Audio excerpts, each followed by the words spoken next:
this episode of Chatting with the Lightkeeper. This will be the first exciting episode of 2023. I'm still adjusting to writing 2023 on all those fun work documents that I need to actually print and date and sign. So I am struggling with the 2023 to start. Hopefully that'll change, and I won't be really I guess, post dating things too badly going forward. But I hope everyone had a great holiday season and had a fantastic new year. And everyone's 2023 is off to a great start. To start the year, I wanted to talk a little bit about DS in real life. Sometimes there is a huge difference between people who discover DS, especially online, and their expectations, desires, and what happens when they actually start to pursue uh, a relationship in real life. It's different. It is if you're new in the real world, it's different than what you've imagined. Some of what you imagined may be very true, and other parts of it definitely pose some challenges. So rather than have one huge, extremely long podcast to kind of get through some of the thoughts on this, um, decided to break it up into three convenient slices. So the first thing that is going to be the starting point, and I think it's an excellent starting point. Um, and I apologize to the author who shared this thought because I can't remember now that I'm recording who it was that said it. Might be John Wiseman. I could be wrong. But the most asked question in DS, supposedly, but it makes perfect sense. So the most asked question in DS might be a surprise, but the most asked question is, how do I find a dominant or submissive? Um, so I think that's a great place to start with our discussion of DS in real life is how do you find, how do you find the person? So rather than talk about dating sites, which sites are great for DS, which ones are not, and how to do all of that, just going to talk about some of the some of the things that are common, possibly missteps or things that are overlooked when you are starting to look for or starting to get to know a potential partner. So, the first thing that really needs to happen is everyone who is going to be looking for a partner is understand yourself a little bit. What is it you're looking for? What is it you want in a partner? Are you looking for a full DS relationship, or maybe just you enjoy some of the kinkier aspects with a partner, but you don't necessarily want to have a DS relationship? Or are you looking for just something casual, fun, friendly play type thing? So it's very important to understand what it is that you want from a partner, and that has you kind of have to decide that for yourself before you seek a partner, um, because it's important that everyone's on the same page. um, and primarily in these three episodes we're going to talk about people who are looking for an actual DS relationship. It's not to discount or in any way shape or form say that people who are just looking for play or just some kinky fun are diminished or not a part of the lifestyle. That's not the case. But this podcast series we're gonna talk specifically about those seeking, wanting, and having a actual DS partnership. So one of the things that commonly happens is people start out and they are looking to match their kinks or their fetishes with a prospective partner. Uh, they'll go down the kink and fetish kind of almost like a checklist. Okay, into spanking, check. Bondage, check. You know, and it's just I think it's kind of a reaction that we have to the way dating sites typically work. You know, you fill out all these questionnaires, and bada bing, bada boom, the computer spits out matches with people who've answered the questions similar to you, and therefore you must be a match. And it really takes the P out of the DS dating struggles, and the P is we're not talking about the people that are into P fetishes, but the P is people. We're taking the people out, and really a partnership is a coming together of people. So we need to work on keeping the people primary while we focus on finding a partner. Yes, it's important to understand what sort of kinktastic things a prospective partner is into, not into how that corresponds to your needs, your wants, your desires. But you still have to invest in getting to know the person. So you have to date the old fashioned thing that all your vanilla friends complain about, the joys of being single, the horrors of dating, first dates, and all of that stuff. You still have to do it here in DS too. It's might seem old fashioned, possibly out of date, but you still have to actually spend time with a person to decide whether you want to spend more time with a person. There's no easy way around that. Um, Another thing that is common in DS because obviously with if you've decided you want a DS partnership, the dating pool is greatly shrunk. The whole huge swath of vanilla people is not a potential match. So the pool of prospective partners, there's a lot of P in that statement, a lot of use of the P word or letter P there. But the pool of prospective partners is much smaller. So what often happens is people bump into each other online, Instagram or blogs or sites like FetLife. It's conversations start to get to know each other. The trouble is that you're not you're not necessarily neighbors. So meeting for coffee is a challenge because there's distance there, and a lot of times this happens. And when that happens, one of the conversations that needs to happen once there's kind of a mutual like, and you're having these conversations with this amazing person is to discuss relocation. You know, maybe you're in the Eastern time zone and they're in the Pacific time zone. Well, are either of you able to move? Is being together in person something that you want? And if that's the case, because you want to build a real lasting relationship, the the relocation conversation needs to happen fairly early on.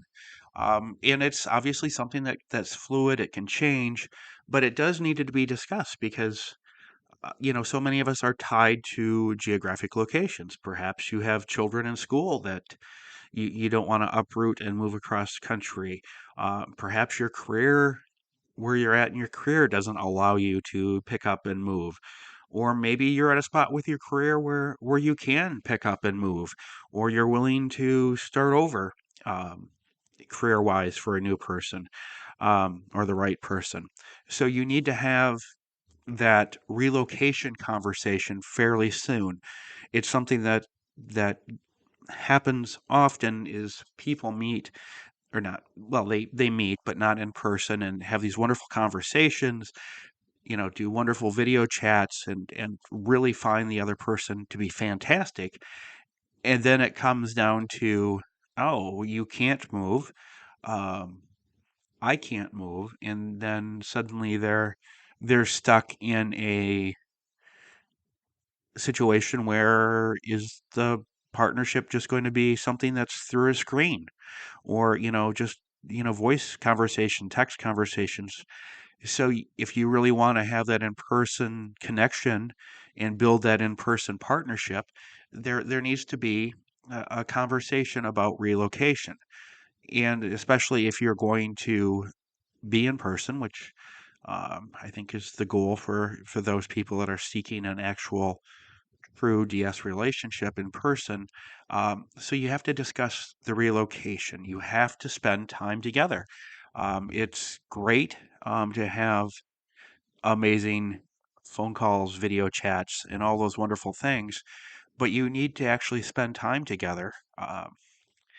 I'm willing to bet most people have met somebody they think is amazing, had some great conversations, and then when you spend time in person, there's just not that click. Or perhaps after a couple hours of being around that person, you're ready for a break from that person, which, if you're going to be living with someone and every couple hours you need a break from them, it's not a good situation. So you need to spend time together. And the other thing that's important to understand, and there's a term that often gets discussed um, with people who are poly, and I think it also applies to people who are not poly, but is called new relationship energy, NRE. And what that is that's just that amazing time when you've just met somebody amazing and everything's clicking, the birds are chirping and the bees are buzzing and everything is just fantastic, and it doesn't rain there, but there are rainbows. Everything is just wonderful. And that is an amazing time in a relationship. It's fun, it's amazing, you feel great, there's pep in your step. You're always smiling. It's absolutely fantastic. That is something that is going to fade over time, and it's when that starts to fade is really kind of when the relationship really starts to build, because you're really kind of getting down and getting to know the other person. There's a comfort level there. So maybe a bad habit that the other person has kinds of will show up, and maybe bad habit's not the right word, but there's once that comfort's there between people, you start to see more of the real them.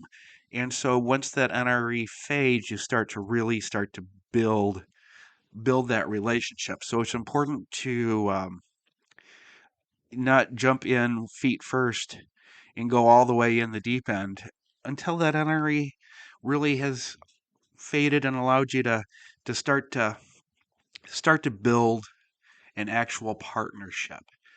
So at this point, before we kind of get into the next section, be a great time to take a quick break for a word from the podcast sponsor, and we'll be right back after this. Welcome back, and thank you for listening to that brief little message. All right, so you're building a partnership with somebody amazing, and you've either are lucky enough to not live very far apart, or you've had some quality conversations about relocation, and you feel comfortable with a plan if things keep going forward. Um, and I'm sure at this point, it's only logical to assume. If only I could do a good Mr. Spock voice when I say logical. But anyways, we uh, have built some things. There's a foundation, conversations flowing. There's even been some conversations about fetishes and kinks, and there are no kinks with our fetishes. Uh, Everything is going great. Um, there are some questions that sometimes are overlooked, that perhaps should be asked. And while obviously this is not a definitive list or the end all and be all, but just some suggestions of things that to discuss, and they're important things to discuss. When it comes to call them the tools of the trade, fun things like maybe crops or floggers or whips or even things like rope and bondage implements, all those fun things. A question that should get asked, no matter what side of the slash you're on, but is to inquire about how the other person has learned to use them or have them used on them safely. There are so many right ways to practice the lifestyle. Great time to say that old saying. There's 1,000 different ways to do it right, and the only right way is what works for you. There are some unsafe ways to do the lifestyle, and this is one of those areas where it's very important to potentially discuss in a kind way by asking a question like this to discuss whether the person that you're interested in you think is amazing has invested the time to learn how to use the tools of the trade safely, because it's so important to stay safe in this lifestyle, and the only person that can really keep you safe is you. Um, so it's important to ask that question in an open-minded or an open-ended way. How did you learn to use them? Um, the other thing that goes along with that question perfectly, and I can kind of almost hear some dominants out there who might be listening that going, "Are you kidding me? That is not gonna happen." But submissives, as the dominant, oh, you really like the dominant expresses they really like a flogger. That's their favorite toy. So here's a great question for the submissive to ask: have you had it used on you? And it before before a chorus of dominants going, "No, no, nobody is going to flog my bottom." Um, I think it's important that dominants experience how it feels to have the tools of the trade that they enjoy used on them. Yes, it's going to provoke a different response than the way a submissive would respond to it, but I think it's an important way of learning how to effectively use those tools by having the experience of feeling it on yourself. One of the reasons why it's so important um, to really understand and know how to use things and have them used on you, no matter where you reside on the slash, no matter where you are on the internet, um, in your feed or wherever, just kind of scroll through some of the pictures. And I guarantee you won't have to scroll very far before you find a picture of a submissive that has recently had, say, a spanking or had a flogger used on them, whatnot, and has all those markings from the play. And if you look closely, you'll notice in many of those pictures, you will see impacts to the area, for example, around the submissive's kidneys, which is a huge, uh, huge no-go zone. I mean, you should never ever impact in that area with any kind of impact play. So it's something that it's very important, safety-wise, to ask. Have you experienced them used on you? I think it helps if you're dominant. It helps you to better understand how your submissive is going to physically feel, especially after the play. Obviously, there's a whole bunch of emotion and everything else that makes it very different, but some of the physical reminders you'll have and you'll be able to better relate. And another question is, since DS requires so much education, how do you continue your education? Um, there's always something new to learn. There's always a new way. There's a new method. Um, and yes, there are some old dogs out there that you just can't teach new tricks to in the lifestyle. But one of the things that is so amazing about the lifestyle is there's always so much new to learn. So, ask how they're continuing to grow as a dominant or a submissive. Because it's important, because as your relationship grows, you're going to need to kind of take that continuing education component on together. And you should be on the same page. Maybe one party is into going to in-person events, and the other person is like, no, I don't want to go to any in-person events. Well, that might be a conflict going forward. So it's important to ask. Another great question is, if you had a question or concern about the lifestyle, or lifestyle related question concern, that you wanted input on, we all have things that come up in a relationship where we turn to a trusted friend or information source, whatever, to learn more before we talk to our partner. It happens to all of us. So find out, where do they go? Um, are they going to reputable places, or are they, posting on Reddit and hoping that a response makes sense to them? Not that there's anything wrong with Reddit for a resource, but sometimes, when you kind of do the anonymous kind of asking like that, you get some real garbage answers. So it's important to understand where they go or how they would handle something where they would want to turn to and get some quality advice. Inquire about mistakes they've made in the lifestyle. Doesn't matter if you're dom, sub, or switch. If you've been around the block a little bit, even just a couple of steps off the sidewalk on your first journey, we're all going to make mistakes. So, find out what those mistakes are, and what, most importantly, what are the lessons that have come from that?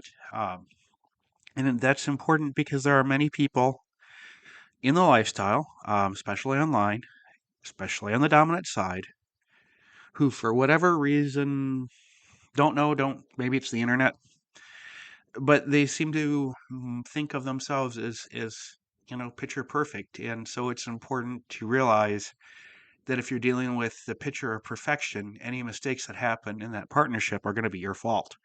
So you wanna learn about their past mistakes, what they learned from them, because it might help you from finding somebody who is maybe a little shady in that area.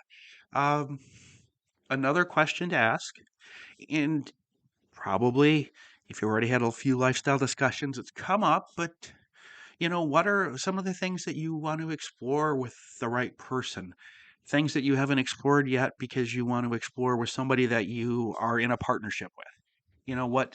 What is lurking in your mind that you want to go down the road with, but with somebody amazing. You don't just want to explore it with maybe a trusted friend, but you really want to explore it with a loving partner.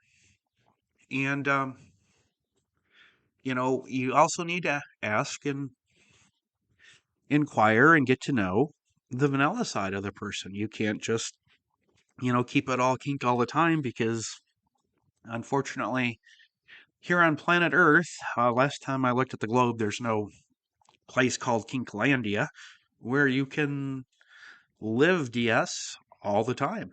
The vanilla world is always there, always pressing in. So you have to get to know, the vanilla side of things. So you have to make sure you're on the same page with the vanilla world and the kink world.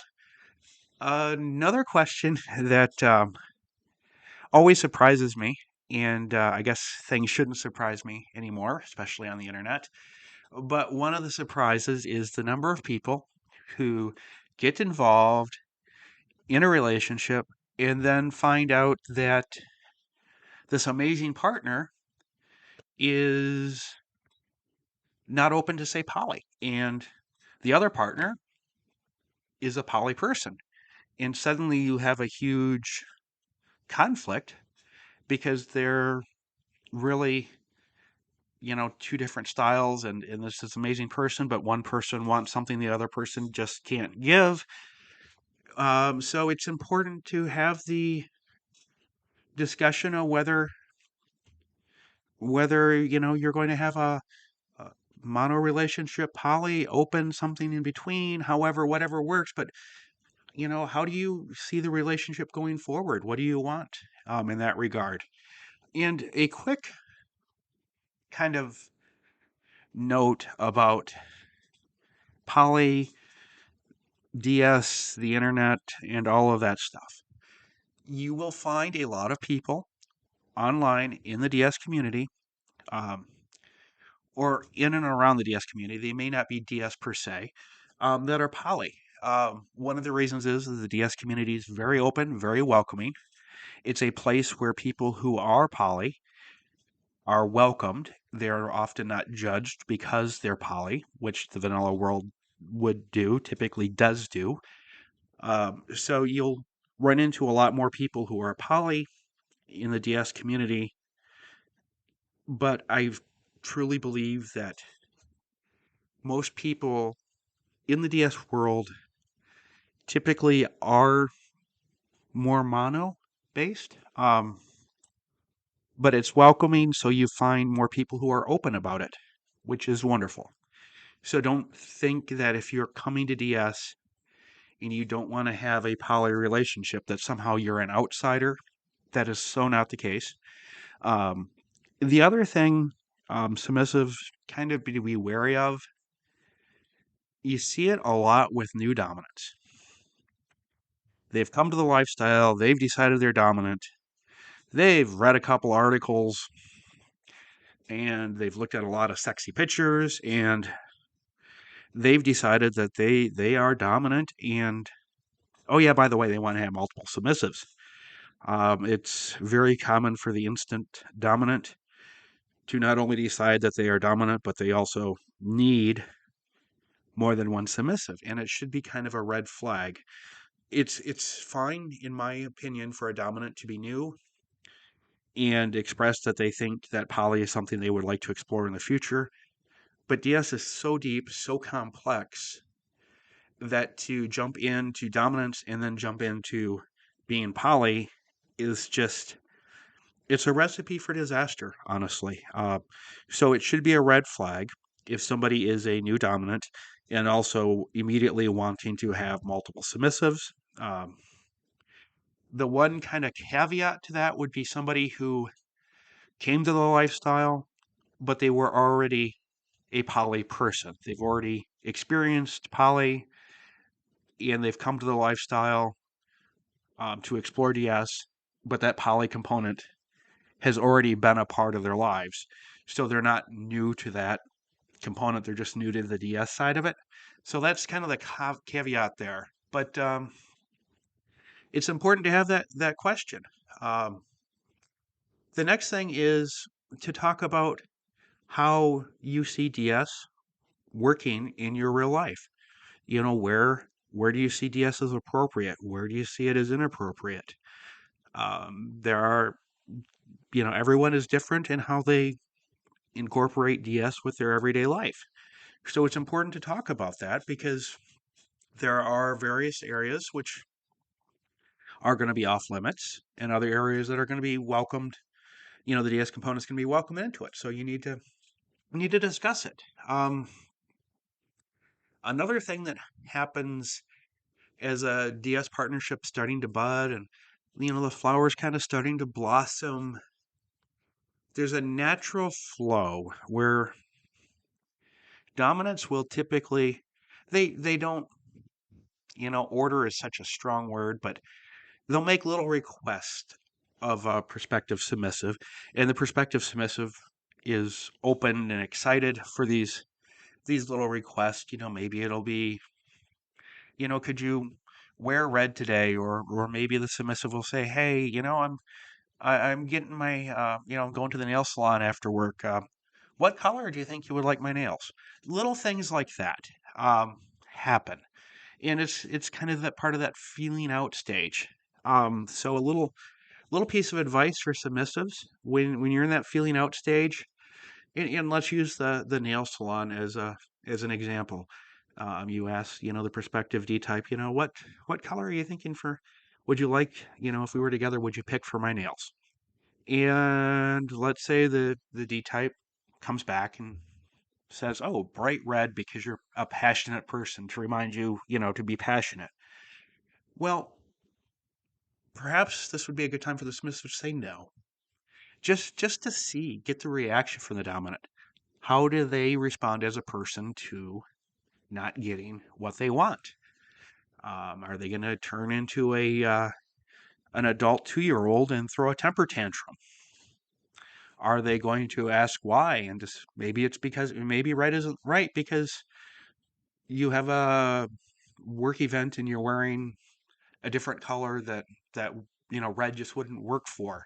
Whatever the reason, but it's kind of important during that feeling out stage to say no.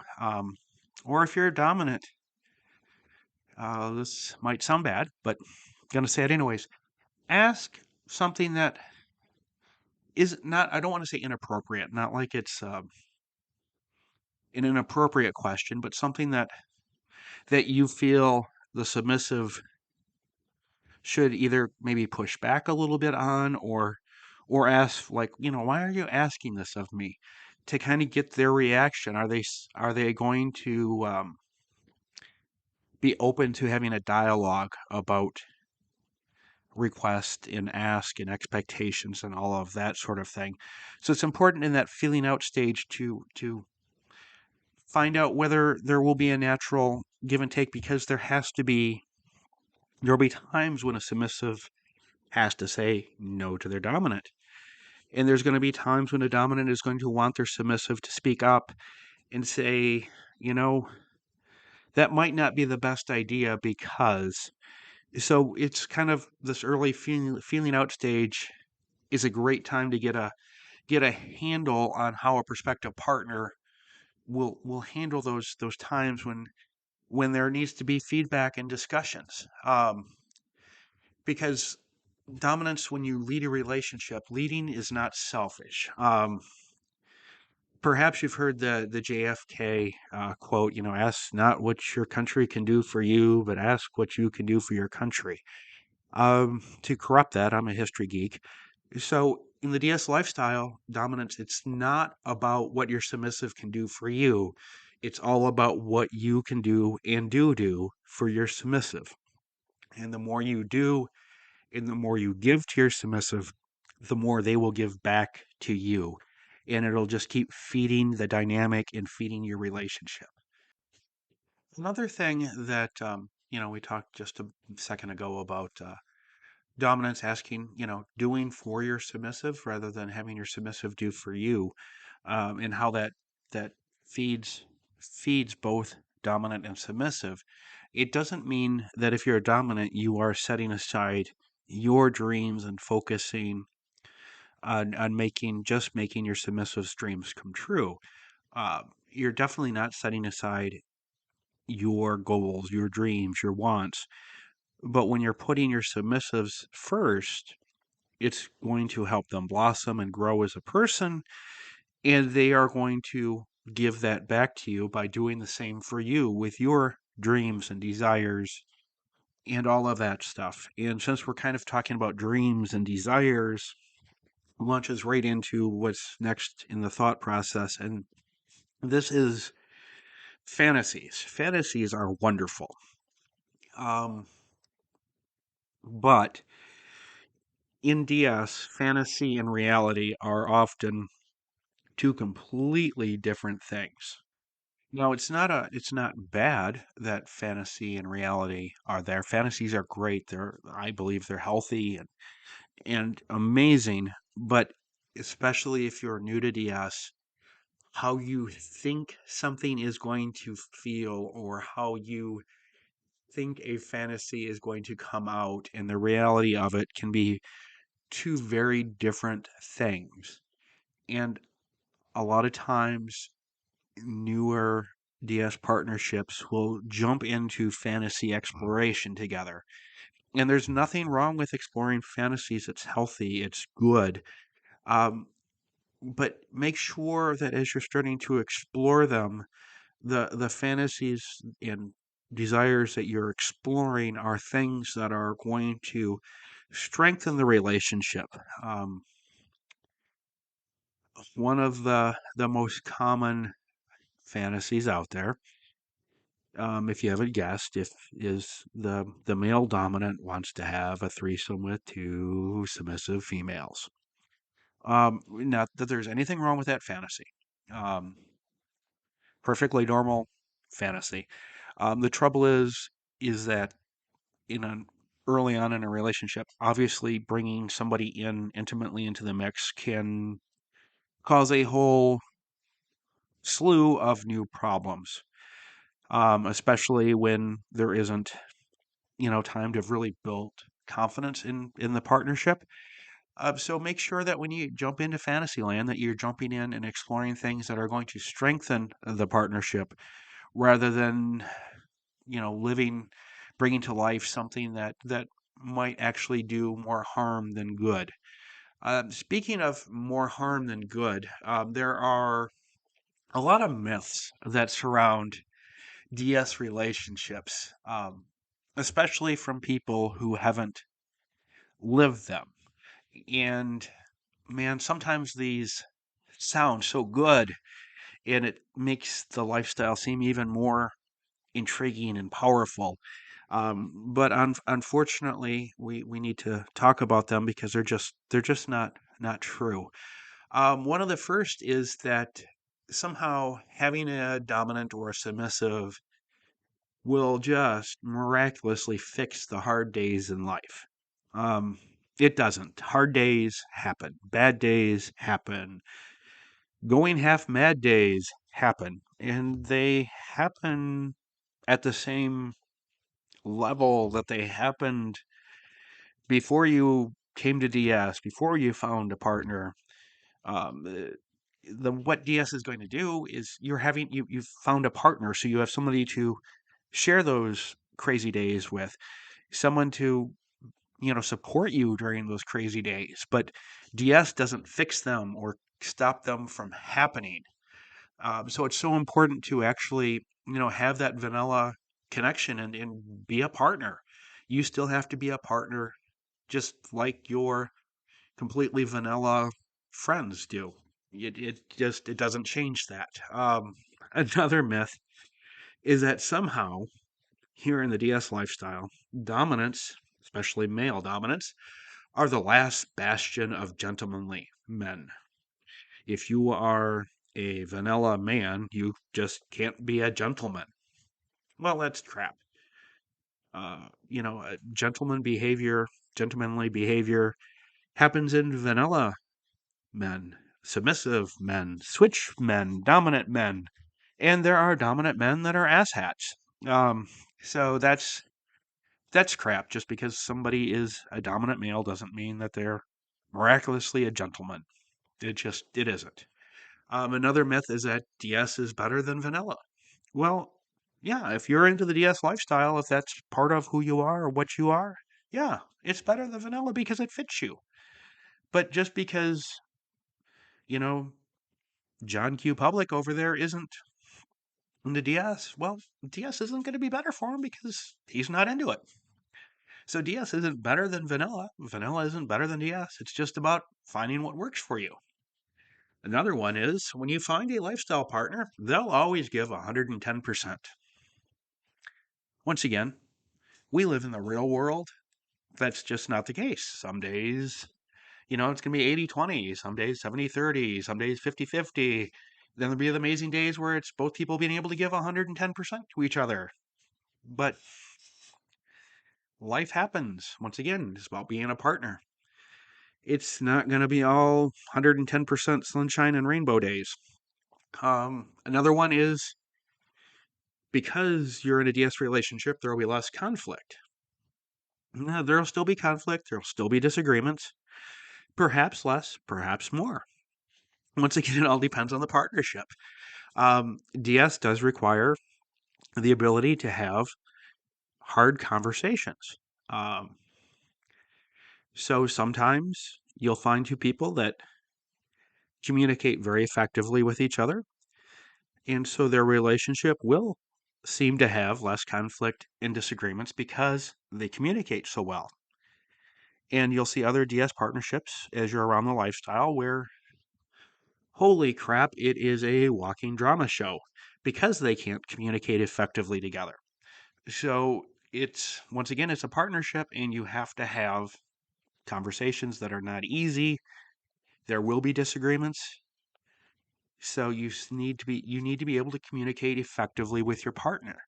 DS doesn't cure that. In fact, DS causes the need to actually be able to communicate more effectively, I believe, than those in vanilla relationships. Um, Sometimes you'll see people, especially online, especially dominants, where love is not part of the equation. It is strictly a DS relationship, and there is no feelings. Now, if that's you and that works for you, fantastic. Um, Love still needs to be there if you are wanting to build a lasting partnership. I don't think, I mean, I know that people do and people have. There are people that are married for 50 years and despise each other. But really, to build a lasting partnership, love is one of the components that you need. And another thing is that relationships require work. You have to keep working on your partnership, whether it's working to put a little spark in it over the weekend or working to resolve a potential issue before it becomes an issue. You have to keep working at the relationship. We're always growing and changing as people. So you need to be working with your partner to grow, change, and evolve together. So as your relationship grows, you both grow with it. And I shouldn't say both because it could be poly. Everyone grows together. That would be a better way to say it. And finally, kind of circling back to the very beginning. Boy, I sounded almost like a corporate conference call there. Let's circle back. Circling back to the very beginning, we talked about the most asked question.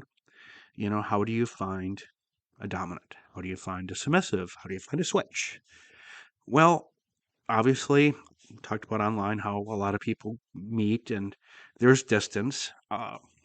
If you're not looking to do distance, that's just something doesn't work for you. A suggestion would be to find local groups. There are local groups all over this country.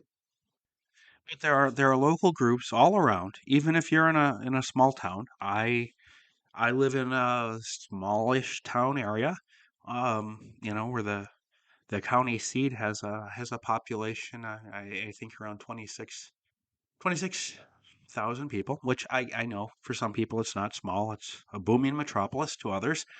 But here in this little burg of an area, there are three different, they call them munches, which are just kind of social get-togethers for people who are kinky, often at a restaurant, a pub, or even a bar. But just you can find local in-person gatherings to meet others that are going to be somewhat local to you. You're going to be able to see them in person, talk to them in person. Um, so if you are looking to meet somebody and you don't want to do the long distance thing, definitely explore, events that are in your area. Not all events are going to be a right fit for you. You might go and meet others and say, like, this one isn't for me. Find another one. Keep trying till you to find your fit. Also understand that you're kind of the new kid in the class, so it's probably going to take you a couple of times to get comfortable, with an event with the people there. So don't expect, amazing things to happen the first time you go. Um, a great resource to find them is FetLife. Some people love FetLife, other people don't care for it. But the one thing that I do love about FetLife is it makes finding local events that, are easy. So you can, reach out to the person hosting the event to find out, what's it like? What should I expect? And it's perfectly fine before your first time going to an event to reach out to the host of the event to find out what it's all about. So if you're single and searching, don't forget about the local event component. And odds are you're really probably even though you think you might be a long ways away from something, there are probably more kinky people in your neck of the woods than you might imagine. So do give that a look. So no matter what, please do remember that if you are building a relationship or looking to start one, find someone, don't forget about the P. I'm not saying pee on the other person. Hey, if that's your jam, knock yourself out. But don't forget about the P, and that's the other person, and that you're building a partnership. You're not just trying to match up kinks and hope that everything else falls into place. It takes time, it takes effort, and even when you find the amazing person, you still have to keep putting that effort into the relationship to keep it growing. And it doesn't matter what side of the slash that you identify with, you are still going to be putting some work to make that partnership continue grow and blossom.